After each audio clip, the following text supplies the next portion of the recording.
الحمد لله نحمده ونستعينه ونستغفره ونؤمن به ونتوكل عليه ونعوذ بالله من شرور أنفسنا ومن سيئات أعمالنا من يهده الله فلا مضل له ومن يضلل فلا هادي له ونشهد أن لا إله إلا الله وحده لا شريك له لا ضد له ولا ند له لا مثل له ولا مثال له ونشهد أن سيدنا وسندنا ونبينا ومولانا محمدا عبده ورسوله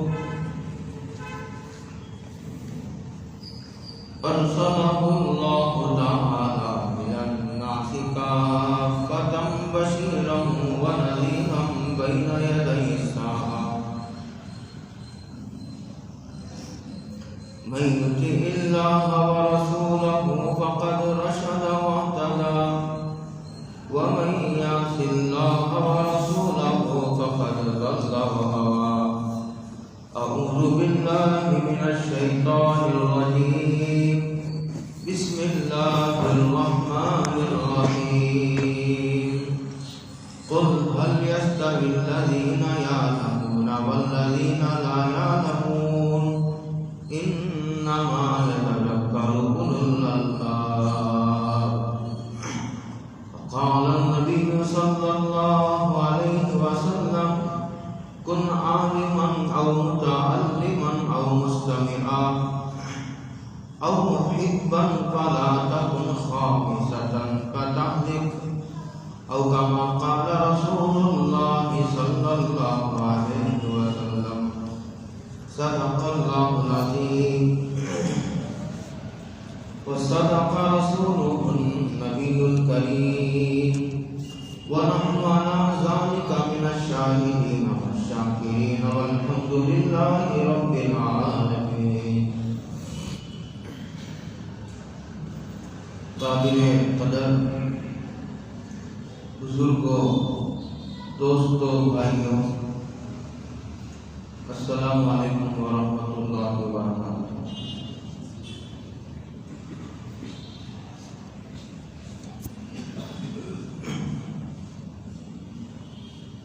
اس وقت 23 پارے کی ایک آیت کریمہ ذکر کرنے کی اللہ رب العالمین نے سعادت عطا فرمائی، جس کا مضمون نہایت اہم ہے. اور یہ مضمون اللہ رب العزت والجلال نے ہم سب کے آقا حضرت محمد رسول اللہ صلی اللہ علیہ وسلم کی زبان سے کہلوایا اور حکم دیا گیا کہ آپ کہیے هل يستوي الذين يعلمون والذين لا يعلمون، کیا علم والے اور بے علم والے یہ برابر ہو سکتے ہیں؟ جواب بالکل واضح ہے. سوال کیا گیا، جواب نہیں کیا گیا. اس لیے کہ جواب اس لیے نہیں کیا گیا کہ جواب متعین ہے کہ علم والا جس کے پاس علم نہیں ہے اس کے برابر کسی قیمت پر نہیں ہو سکتا. لیکن آگے ایک عجیب اشارہ دیا قرآن مجید میں، انما یتذکر اولو الالباب، لیکن اسے وہ لوگ سمجھ سکیں گے جن کے دماغ میں عقل ہے. دماغ تو ہوتا ہے لیکن ہر دماغ میں عقل ہو یہ کوئی ضروری نہیں ہے. اللہ کے کلام کو سمجھنے کی عقل جو اللہ نے انبیاء علیہ السلام کو ان کے سچے وارثین کو عطا فرمائی. ورنہ ایسا لگتا ہے کہ ایک علم والا کبھی ایسا بھی ہوتا ہے کہ وہ اس کے پاس مال نہیں ہے اور ایک آدمی سے کچھ نہیں آتا، اسے نہ لکھنا آتا ہے نہ پڑھنا آتا ہے، لیکن اس کے پاس مال و دولت کے ڈھیر ہیں اور اس کے پاس خزانے ہیں، حکومت ہے. ان دونوں کو رکھ کر کے اگر پوچھا جائے تو کہے گا کہ وہ آدمی افضل ہے جس کے پاس حکومت ہے، دولت ہے، خزانے ہیں. مال و دولت، خزانوں اور حکومت پر علم کو وہ آدمی ترجیح دے گا جس کے پاس عقل ہو، جس کے پاس عقل کی روشنی ہو. وہ سمجھے گا کہ علم یہ اللہ کی صفت ہے. اسی لیے جہاں اللہ جل جلالہ امن والہ نے حضرت آدم علیہ السلام کا ذکر فرمایا ہے، وہاں مفسرین نے ایک عجیب بات لکھی.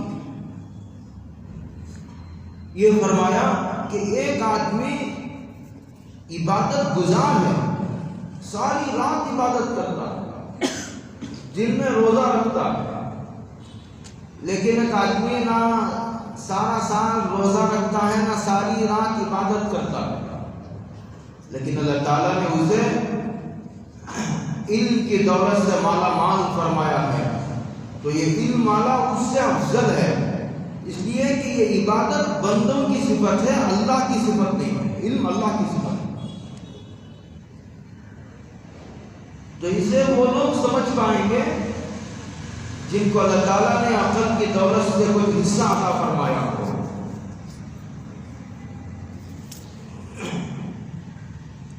اور ایک حدیث پاک اس وقت میں نے آپ حضرات کی خدمت میں تلاوت کی ہے. جس طرح قرآن مجید کی تلاوت ہوتی ہے اسی طرح حدیث پاک کی بھی تلاوت ہوتی ہے.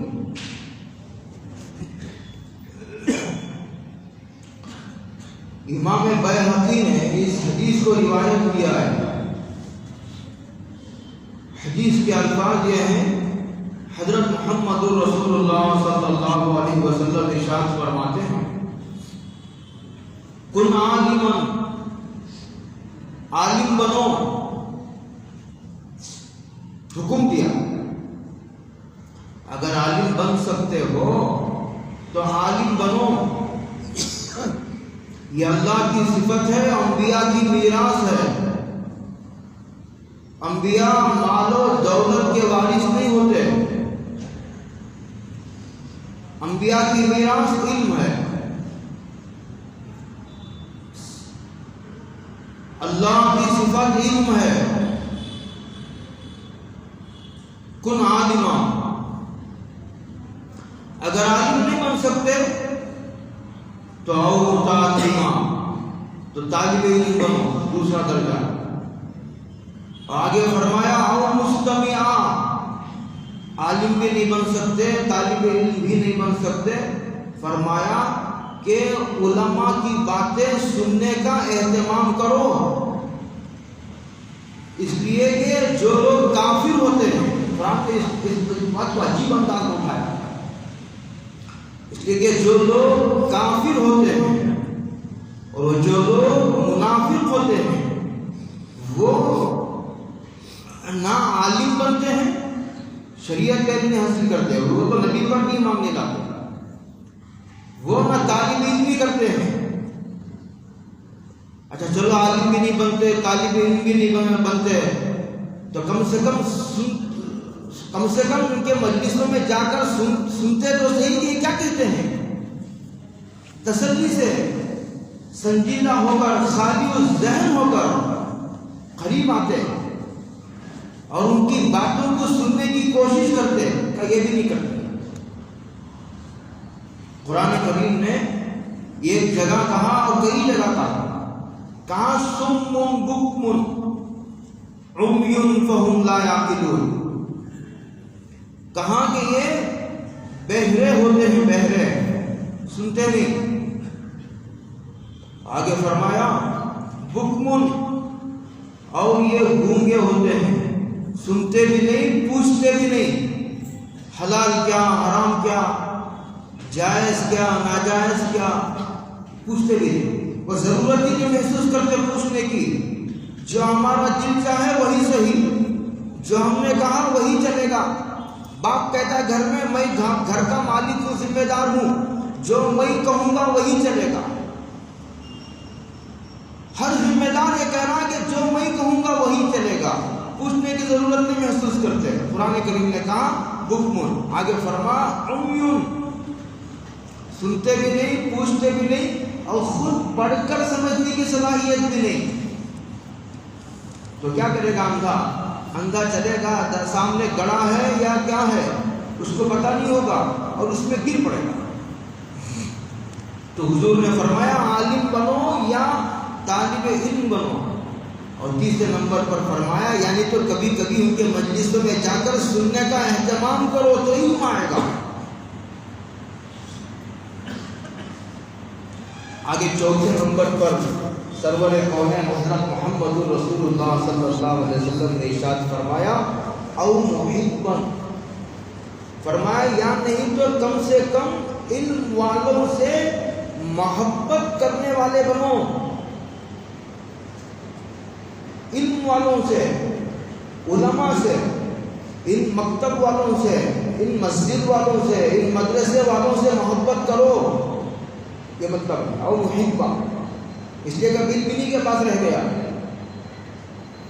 او محبا اس لیے کہ منافق جو ہوتا ہے، کافر جو ہوتا ہے، اس کو علم سے دشمنی ہوتا ہے، کافر کو علم سے دشمنی ہوتی ہے، اس کو جہالت سے محبت ہوتی ہے۔ منافق کے دل میں علم والوں سے دشمنی ہوتی ہے، محبت نہیں ہوتی، اسی لیے فرمایا یہ محبت علامت ہے ایمان کی۔ اور محبہ، محبت کرو ان سے، محبت کرو گے تو تم کبھی گمراہ نہیں ہو پاؤ گے۔ محبت کرنے سے آدمی عالم نہیں بن جاتا، محبت کرنے سے سارا کتب خانوں سے یاد تو نہیں ہوتا، لیکن محبت کرے گا تو کبھی اگر ضرورت پڑے گی تو ان کی باتیں اسے یاد آئیں گی، ان کے پاس جانے میں نہیں جھجکے گا، اسے شرم نہیں آئے گی، اسے آپ نہیں محسوس ہوگی، تو پھر وہ گمراہی سے بچ جائے گا۔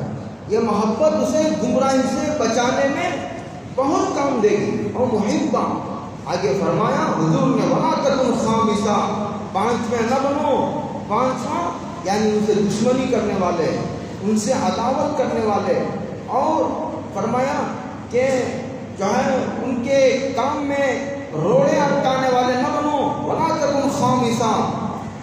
آگے فرمایا فَتَهْلِكَ، اگر تم نے ان سے دشمنی کی، اگر تم نے ان سے ان کے تعلق سے اپنے دل میں کینہ رکھا، اگر تم نے ان سے حسد کیا، اگر تم نے ان کے خلاف اپنے دل میں بدگمانیاں پالی، تو وہی حشر ہوگا جو ان اسلامی ممالک کا ہوگا کہ جہاں علماء اور عوام کے درمیان میں دراڑیں پیدا کر دی گئی، اور 800 سال جہاں مسلمانوں نے حکومت کی، سارے کے سارے مدارس و مساجد کھنڈر میں تبدیل ہو گئے۔ 800 سال، 1 سال 2 سال نہیں، 800 سال مسلمانوں نے حکومت کی، اب حسمانیہ چلے جائیں گے۔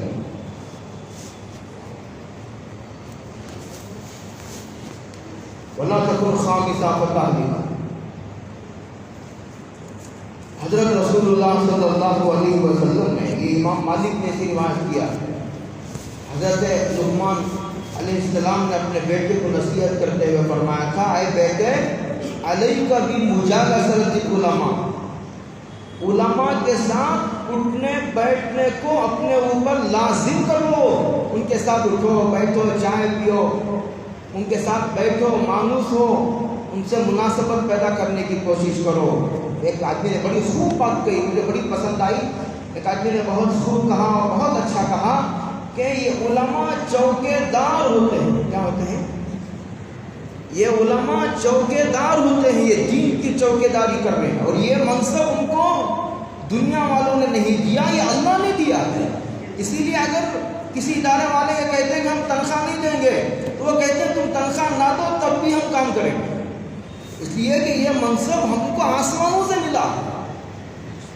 اگر تم نے ہمیں مدرسوں میں بیٹھ کر یہ کام کرنے نہیں دیا، ہم راستوں میں کھڑے ہو کر یہ کام کریں گے، ہم گھروں میں بیٹھ کر یہ کام کریں، گھر کو مدرسہ بنا دیں گے۔ یہ ہمارے علماء دیوبند کا یہ فیصلہ، یہی وہ فیصلہ ہے۔ میں بہت کھل کر اس وقت نہیں کہہ سکتا، یہ عوام کا مجمع ہے، یہی وہ علماء دیوبند کا فیصلہ ہے کہ ہم گھر کو مدرسہ بنا دیں گے، اس لیے کہ اللہ نے ہماری مدد کا فیصلہ نازل کر چکا ہے۔ اللہ نے ہماری مدد کرنے کے لیے آپ کا انتخاب کیا ہے، آپ کو چنا ہے، آپ کا سلیکشن ہوا ہے۔ لیکن اگر آپ اپنی ذمہ داری کو نہیں نبھاتے اور آپ اگر اپنی ذمہ داری سے جی چراتے ہیں تو پھر ہم اپنے فیصلہ بدلنے والے نہیں ہیں۔ یہ منصب اللہ نے، یہ ذمہ داری ہمارے کندھوں پر آسمانوں سے نازل کی۔ تو فرما علیک بمجالست ان کے ساتھ بیٹھو، ان کے ساتھ اٹھو، ان کے ساتھ مانوس ہونے کی کوشش کرو۔ فرمایا کہ علماء چوکے دار ہوتے ہیں، دین کی چوکے داری کر رہے ہیں کہ کون کدھر سے اندر آ رہا ہے۔ ایسا سمجھو کہ یہ دین ایک محل کی طرح ہے، چاروں طرف دروازے بنے ہوئے ہیں، تو یہ علماء بیچ میں کھڑے ہو کر نگرانی کر رہے ہیں کہ چور کس دروازے سے داخل ہو رہا ہے، چاروں طرف نظر رکھے ہوئے۔ یہ دروازہ نہیں ہے، 100 دروازے ہیں ایک محل کے، تو 100 دروازوں پر بھی نظر ہے علماء کی کہ چور کس دروازے سے داخل ہو رہا ہے۔ اور چوکے دار سے دشمنی صرف چور کرتا ہے، چوکے دار سے دشمنی صرف چور کرتا ہے، اس لیے کہ اسے چوری کرنا ہے۔ چوکے دار کو ختم کرنے کی کوشش چور کرتا ہے، ڈاکہ ڈالنے والا کرتا ہے۔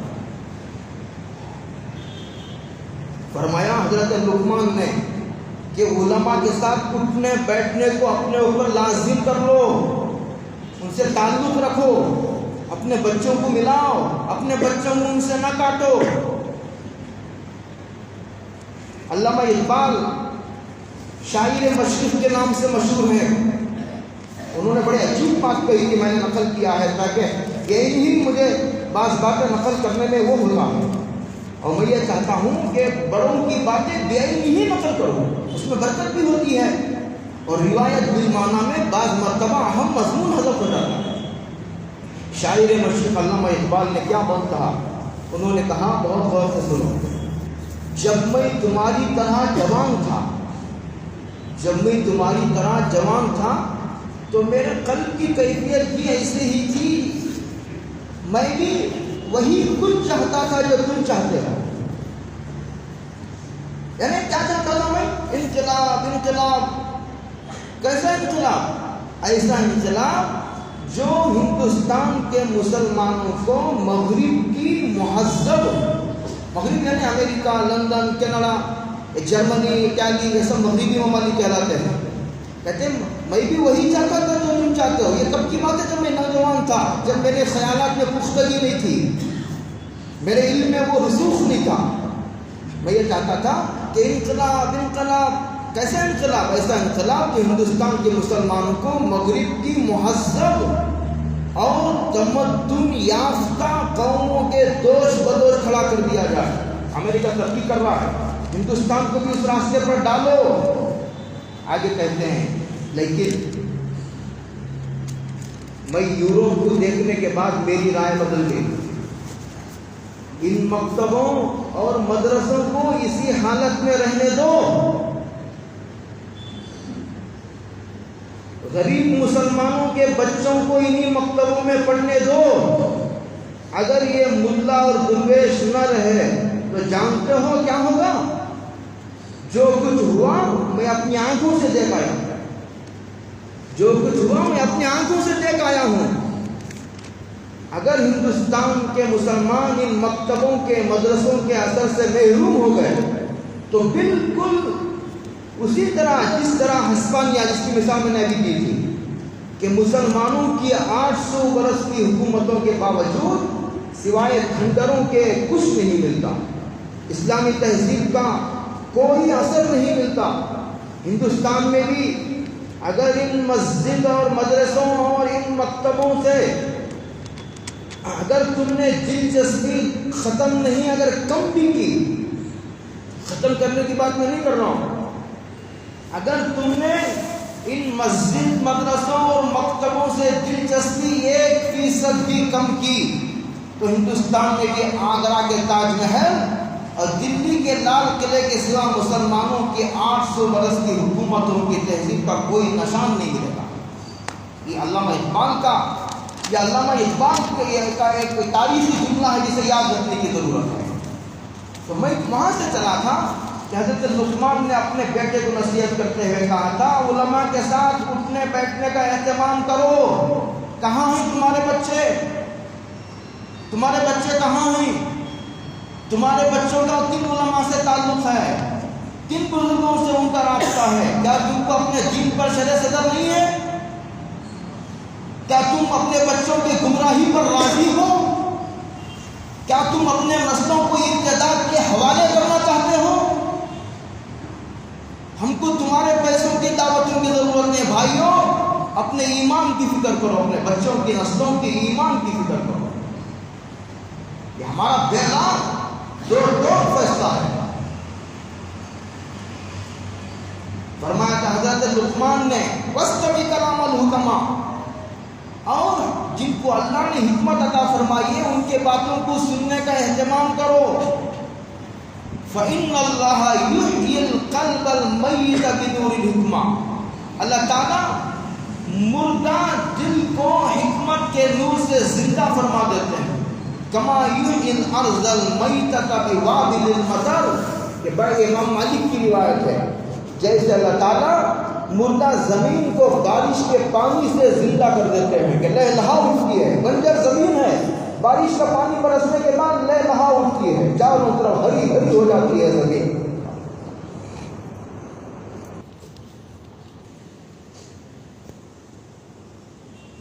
بہت طویل تاریخ سنانے کا یہ موقع نہیں ہے، وقت بھی اتنا نہیں ہے۔ ان مدرسوں کی بنیاد میرے اور آپ کے آقا امام الانبیاء سید الکائنات، بلکہ اس سے آگے بڑھ کر یہ کہنا چاہیے کہ ان مدرسوں کی بنیاد اس نے رکھا ہے جس نے زمین و آسمان کو پیدا کیا۔ کیسے آپ کو یاد آنا چاہیے وہ واقعہ جب میرے اور آپ کے آقا حضرت محمد رسول اللہ صلی اللہ علیہ وسلم غار ہرا میں، جبل نور، پہاڑ کا نام جبل نور ہے، غار کا نام ہرا ہے، جبل نور کے غار ہرا میں جا کر کے تنہائی میں توشہ باندھ کر کئی دن اللہ کی عبادت میں مصروف ہوتے تھے۔ ایک دن حضرت جبریل اللہ کے حکم سے وحی لے کر آتے ہیں اور کہتے ہیں اقرأ باسم ربک الذی خلق۔ یہ مدرسوں کی پہلی اینٹ ہے، سنگ بنیاد ہے کہ جو اللہ کے حکم سے حضرت جبریل نے رکھی ہے۔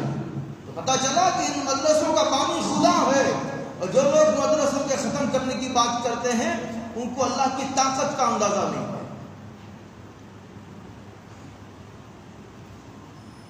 ترمیم کا مشورہ دیا جا سکتا ہے، مشورہ دیا جا سکتا ہے، انتظام کو ٹھیک کرنے میں کا مشورہ دیا جا سکتا ہے، لیکن اس کے بانی اللہ رب العزت والجلال، اللہ رب العالمین ہے، جنہوں نے اس کی بنیاد رکھی سب سے پہلے غار ہرا میں۔ آئے تھے 5 آیتیں لے کر کے جبریل آئے، کیا مضمون تھا؟ اقرأ باسم ربک الذی خلق، خلق الانسان من علق، اقرأ وربک الاکرم الذی علم بالقلم علم الانسان ما لم یعلم۔ 5 آیتیں لے کر کے جبریل آئے۔ سب سے پہلا مضمون علم حاصل کرو، یہ نہیں کہا گیا نماز پڑھو، یہ نہیں کہا گیا روزے رکھو، یہ نہیں کہا کہ عمرے کرو، حج کرو، زکوٰۃ دو، مسجدیں بناؤ، مت نہیں، یہ کہا گیا پڑھو پڑھو پڑھو۔ پڑھو گے تو سمجھ میں آئے گا صحیح کیا، غلط کیا، رات کیا، دن کیا، حق کیا، باطل کیا، کفر کیا، ایمان کیا۔ پڑھو گے تو سمجھ میں آئے گا۔ سب سے پہلے وحی کی تعلیم یہی ہے کہ پڑھو پڑھو پڑھو۔ دوسرا دوسرا، جب مکے میں حضرت رسول اللہ صلی اللہ علیہ وسلم نے اپنی نبوت کا اعلان فرمایا، اعلان فرماتے ہی مخالفتیں شروع ہوئی. ایسا ہی ہوا ہے، مخالفتوں کے درمیان ہی ہمیشہ کام ہوا ہے. لوگوں نے پتھروں سے، گالیوں سے اور تانوں کے ذریعے انبیاء کا استقبال کیا ہے. نبی نبوت کا اعلان کرتے ہی لوگوں نے ان کے گلے میں ہاتھ نہیں پہنایا، پتھروں سے استقبال ہوا. نبی کی بھی استقبال پر کروڑوں سلام ہو. آزمانے والوں نے دولت کی لالچ دے کر کے آزمایا، لڑکیوں کی لالچ دے کر کے آزمایا، خزانوں کی لالچ دے کر کے آزمایا، کی لالچ دے کر کے آزما. وہ نبی جس کے کندھوں پر یہ منصب آسمانوں سے رکھا گیا تھا، اس نے کسی لالچ کو قبول نہ کیا. آزمانے والوں نے ہر طرح آزمایا، ہر طرح آزمایا. اگر یہ نبی اپنی طرف سے نبوت کا اعلان کیا ہوا ہوتا تو اتنی سخت مرحلوں میں اس کا ثابت قدم رہنا کا کوئی سوال نہیں پیدا ہوتا. اس سے پتہ چلتا ہے کہ اس کے پیچھے یہ خدائی طاقت ہے جو اس کو پناہ دے رہی ہے. اس کے پیچھے اللہ کی تائید ہے، نصرت ہے جو اس کو تھامے ہوئے ہے. دوسرا، جب نبوت کا اعلان ہوا تو دار ارقم میں، مکے میں حضرت رسول اللہ صلی اللہ علیہ وسلم نے دوسرے مدرسے کی بنیاد رکھی. اس کے بعد جب مکے والوں نے مجبور کیا، جس کی پیشن گوئی ورقہ بن نوفل نے کیا تھا کہ جب آپ نبوت کا اعلان کریں گے تو آپ کی قوم آپ کو اپنے وطن سے نکالے گی. اس لیے نہیں کہ آپ حکومت کا، اقتدار کا، عہدے کا، مال کا مطالبہ کر رہے ہیں. نہیں، جب بھی حق کا پیغام لے کر کے کوئی اٹھتا ہے اس کے ساتھ اس کا یہی حشر ہوتا ہے، اور اس مرحلے سے آپ کو بھی گزرنا ہوگا. اور اسی مرحلے سے 200 سال سے، بلکہ کیا کہوں، جب سے دنیا بنی ہے، جتنی دنیا کی تاریخ پرانی ہے، ان سلسلے کی تاریخ بھی اتنی ہی پرانی ہے. ہاں، امام مالک کو مدینے کے گلیوں میں جو ہے وہ کالک تھوپ کر کے ایک فتویٰ دیا تھا. امام مالک نے گدھے پر بٹھا کر مدینے کا گشت کرایا گیا تھا. یہ وہی امام مالک ہے جس کے بارے میں حضور نے پیشن گوئی فرمائی تھی کہ لوگ دور دور سے علم حاصل کرنے کے لیے آئیں گے تو مدینے کے عالم سے بڑا عالم نہیں پائیں گے. مفسرین لکھتے ہیں اس سے امام مالک مراد ہیں. یہ وہی امام مالک تھے. یہی حشر امام احمد کا ہوا. بڑھاپے میں پیروں میں زنجیریں ڈال دی گئی، لیکن اپنے اسی علمی امانت کو سنبھالے ہوئے وہی جان دے دی. امام اعظم کا جنازہ جیل سے نکلا. یہ ہماری تاریخ ہے. امام سرخسی نے جو اپنی کتاب لکھی ان کو کنویں میں ڈال دیا گیا. کنویں میں بیٹھ کر 17 جلدیں عربی میں لکھی. اللہ حضرت، میں کیا دور کی بات کہوں، شیخ الہند جس کو تم شیخ الہند کہتے ہو، جو آزادی کا، اس کے دل میں ہندوستان کی آزادی کا جذبہ بھرا ہوا تھا، جو حسین احمد مدنی کا شاگرد تھا، جو استاد تھا، جو حضرت شیخ الیاس صاحب تبلیغ جماعت کے بانی ان کے استاد تھے، اور جو حضرت تھانوی کے استاد تھے، جو محدث کبیر حضرت انوار شاہ کشمیری کے استاد تھے. شیخ الہند رحمۃ اللہ علیہ کو جب جیل میں ڈالا گیا تو انہوں نے کلام پاک کا ترجمہ لکھا. ہماری قربانیوں سے تاریخ بھری پڑی ہے. مدینہ ہجرت کر کے گئے حضرت رسول اللہ صلی اللہ علیہ وسلم تو صفہ میں اس مدرسے کی، تیسرے مدرسے کی بنیاد رکھی. یہ ہمارے مدرسوں کا نسب نامہ حضرت محمد الرسول اللہ صلی اللہ. اگر کسی مدرسے کی سنگ بنیاد کوئی بزرگ رکھتا ہے تو ہم کہتے ہیں کہ بھائی اس مدرسے میں ہم نے فلاں بزرگ نے اس مدرسے کی سنگ بنیاد کے موقع پر دعا کی ہے، لہذا انشاءاللہ یہ مدرسہ کبھی زوال کا شکار نہیں ہوگا. ان کی دعاؤں کے اثرات اس کے خمیر میں داخل ہیں. ہم بزرگوں سے نیک فالی لیتے ہیں. یہ تو امام الانبیاء ہے، یہ تو خود رب کائنات نے ان مدرسوں کی سنگ بنیاد رکھی ہے. بھائیو، اب غیروں کو سمجھانے سے پہلے مسلمانوں کو ان مدارس کی اہمیت سمجھانے کی ضرورت پڑ رہی ہے. بڑے افسوس سے کہنا پڑتا ہے، اس کی قوت کو غیر سمجھتا ہے. بڑے افسوس کی بات ہے، اس کی اہمیت کو ہمارا مسلمان نہیں سمجھتا. یہ مدارس اسلامیہ یہ ملت کی شہ رگ ہیں. ہاتھ کاٹ دینے کے بعد، پیر کاٹ دینے کے بعد، آدمی آنکھوں سے اندھا ہو جانے کے بعد جینے کے امکانات ہیں، لیکن اگر کسی کی شہرت کاٹ دی گئی تو وہ انسان زندہ نہیں رہ سکتا. یہ مدارس اسلامیہ اس کی شہرگ ہیں جس کے کاٹ دینے کے بعد یہ انسان زندہ نہیں رہ سکتا. یہ اسلام کے قلعے ہیں. آپ سنتے ہیں کہ مدارس اسلام کے قلعے ہیں، مدارس اسلام کے قلعے ہیں. سمجھتے ہو اس کا مطلب؟ بھائیوں، اس کا مطلب یہ ہے جو قلعہ ہوتا ہے وہ شہر کا، ملک کا محافظ ہوتا ہے. جب قلعے پر قبضہ کر لیا جاتا ہے تو اس کا مطلب یہ ہوتا ہے کہ اب یہ شہر اس بادشاہ کے ہاتھ سے نکل چکا ہے. پورے شہر پر قبضہ کرنا ضروری نہیں ہوتا. شہر کے قلعے پر قبضہ کر لینا پورے شہر پر قبضہ کرنے کے مترادف ہوتا ہے. اور قلعے میں مضبوط، امانت دار اور مر مٹنے والے اور سچے پکا جذبہ سے سرشار فوجیوں کو وہاں رکھا جاتا ہے. ہاں، قلعے کے اندر.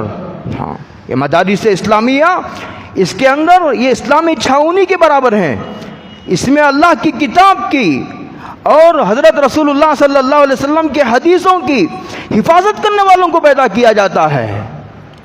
ڈاکٹر بنانے کے لیے ہم نے کالجز بنائے ہیں، انجینئر بنانے کے لیے ہم نے الگ اس کے لیے کالجز قائم کیے ہیں، سائنسدان بنانے کے لیے ہم نے الگ کالجز قائم کیے ہیں. لیکن مدارس نے کبھی یہ دعویٰ نہیں کیا اور نہ یہ مدارس کا مقصد ہے. مدارس میں اسلام پر مر مٹنے والے اور قرآن و حدیث میں مہارت حاصل کرنے والوں کو پیدا کیا جاتا ہے.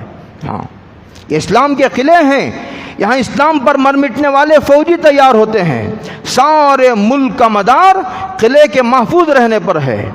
مدارس انسانوں کی فیکٹریاں ہیں.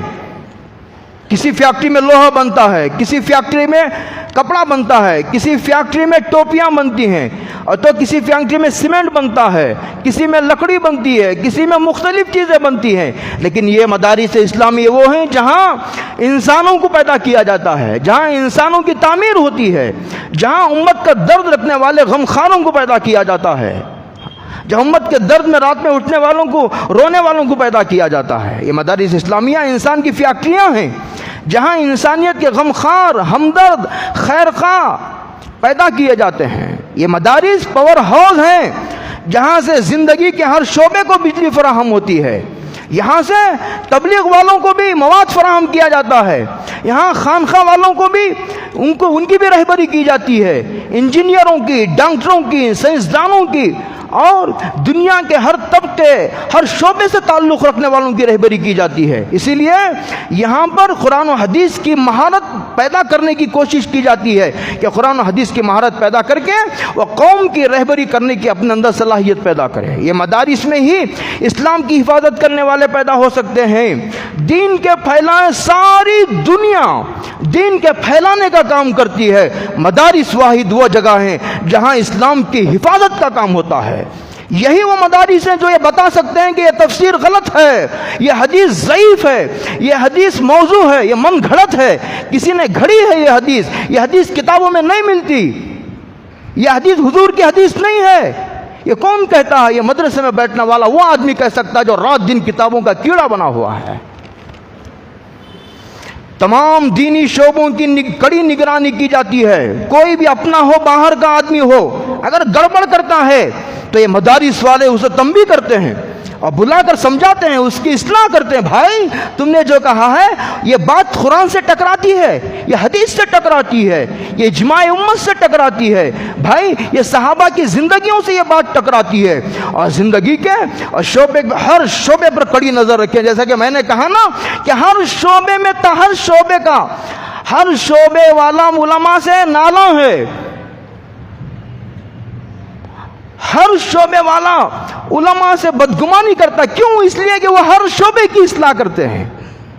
اتنا جلدی وہ سمجھوتا نہیں کرتے، لیکن جب وہ تائید کرنے پر آتے ہیں تو دنیا کی کوئی طاقت اسے رد نہیں کر سکتی. وہ تائید بھی اتنی قوت سے کرتے ہیں.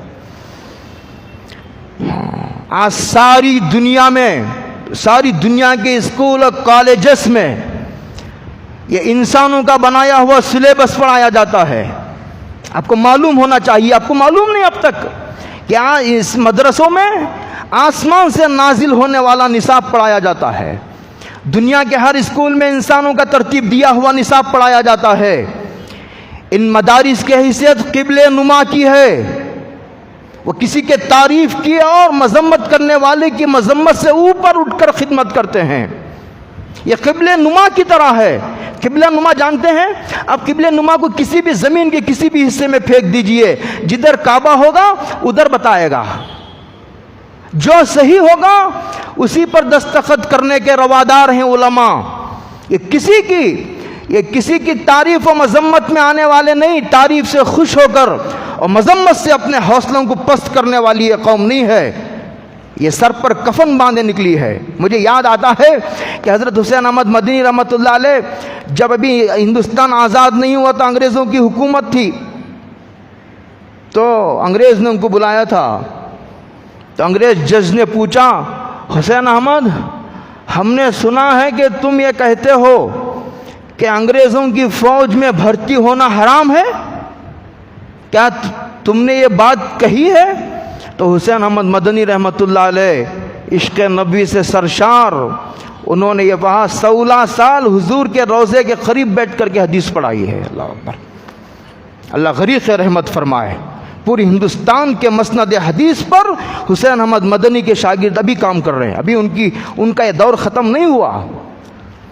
تو حسین احمد مدنی رحمۃ اللہ علیہ نے سنبھل کر کہا نہیں تھا، کہا تھا کہتا ہوں اور کہتا رہوں گا. جج نے تیز نگاہوں سے دیکھتے ہوئے پوچھا کہ حسین احمد، جانتے ہو اس کا انجام کیا ہوگا؟ سلام ہو حسین احمد تیری جرأت پر. ایک تھیلی نکالی، اس تھیلی میں سے 2 چادریں نکالی، احرام کی چادروں کی طرح 2 چادریں، اور کہا اس کا انجام پہلے سے معلوم ہے، اسی لیے اگر میری وفات ہو گئی تو میں یہ چاہتا ہوں کہ میری میت پر انگریزوں کا کپڑا بھی نہ پڑے. کفن ساتھ لایا ہوں. یہ علماء سر پر کفن باندھے کھڑے ہیں، اور ہماری عوام سمجھتی ہے کہ 15-20 ہزار کے یہ ہمارے ملازم غلام ہیں. بھائیوں، یہ امام عالم ہیں. میں ہر مدرسے کی بات نہیں کرتا، لیکن میں کہتا ہوں آج بھی اس فتنوں کے دور میں آپ کو تسلی سے رہنا چاہیے. یہ خوش نصیبی ہے جو ہندوستان کے حصے میں آئی ہے. آج پوری دنیا میں یہ دعوت و تبلیغ کا کام ہے. پوری دنیا میں یہ مکاتب ہیں، پوری دنیا میں یہ مدارس ہیں، اور پوری دنیا میں یہ خانقاہوں کا نظام جاری ہے. حضور کو جو 4 کام دے کر بھیجے گئے تھے، علماء نے ان 4 کاموں پر پہرے بٹھا دیے ہیں. ہاں، 4 کاموں پر پہرے بٹھا دیے کہ حضور کے 4 کام زندہ رہیں گے. اللہ اکبر صلی اللہ علیہ وسلم. بھائیو، یہ مدارس، ان مدارس کی حیثیت قبلہ نما کی ہے. وقت ختم ہو گیا، بات ابھی باقی ہے. انشاءاللہ جو بات باقی ہے وہ پوری کی جائے گی. ضرورت محسوس ہو رہی ہے کہ یہ بات پوری کی جائے. مدرسوں میں پڑھایا جاتا ہے علماء کو 8 سال. 8 سال میں ہم بچے کو عالم نہیں بناتے. بچہ تو 30 سال میں عالم بنتا ہے. میں فارغ ہو کر تقریباً 17 سال ہو گئے، 2005 میں. اور میرے استاد کہتے ہیں کہ ان کے فارغ ہو کر تقریباً 20 1 15 35 37 سال ہو گئے. ہمارے اساتذہ کہتے ہیں میں ابھی طالب علم ہوں. بچہ 30-40 سال میں عالم بنتا ہے.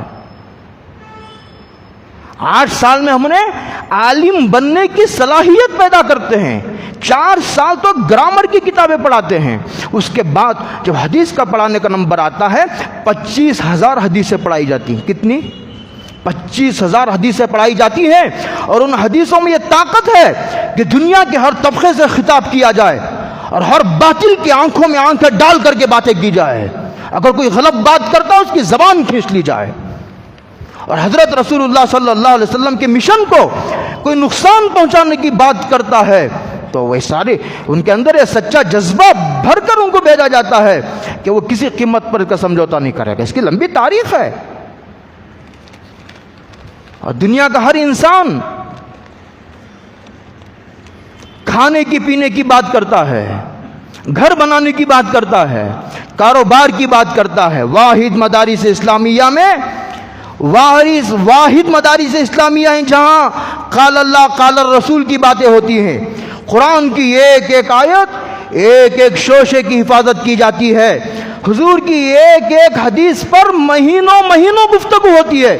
مجھے یاد ہے جب میں پڑھ رہا تھا تو جب امام کے پیچھے مقتدی کو فاتحہ پڑھنا چاہیے یا نہیں پڑھنا چاہیے، جب یہ بحث آئی تھی، مجھے خوب یاد ہے، استاد الاساتذہ مفتی سید احمد صاحب پالنپور اللہ غریق رحمت فرمائے، پوری دنیا میں 50,000 سے زیادہ ان کے شاگرد ہیں، 50,000 سے زیادہ اسلامی فوجیوں کو یہ اللہ کا نیک بندہ پیدا کر کے اور یہ ایک پیسہ نہ لے کر کے بامبے کے قبرستان میں ہمیشہ کے لیے ہماری آنکھوں سے اوجھل ہو گیا ہے۔ 15 دن گفتگو کی تھی، وقت ختم ہو گیا۔ انشاءاللہ جو گفتگو باقی رہے گی آئندہ عرض کروں گا۔ ان اشعار کے ساتھ میں آج رخصت لیتا ہوں۔ مشہور جو یہ قافلہ اہل جنو ہیں، مشہور جو یہ قافلہ اہل جنو ہیں، اس قافلے کے قافلے سالار ہم ہی ہیں۔ جھک جانے کی عادت ہے، جھک جانے کی عادت ہے، یہ بات اور ہے ورنہ کھنچ جائے تو پھر وقت کی تلوار ہم ہی ہیں۔ سنبھل جو مسلمانوں، سنبھل جاؤ مسلمانوں، سنبھل جاؤ، سنبھل جانے کا وقت آیا، بہت سوئے ہوئے ہو تم، اب ہوش آنے کا وقت آیا۔ جلا ڈالی تھی تم نے، اس کے لیے تفصیل کی ضرورت ہے، پھر انشاءاللہ میں عرض کروں گا تفصیل اس کی۔ جلا ڈالی تھی تم نے کشتیاں اندلس کے ساحل پر، مسلمانوں وہی تاریخ دہرانے کا وقت آیا۔ وآخر دعوانا الحمدللہ۔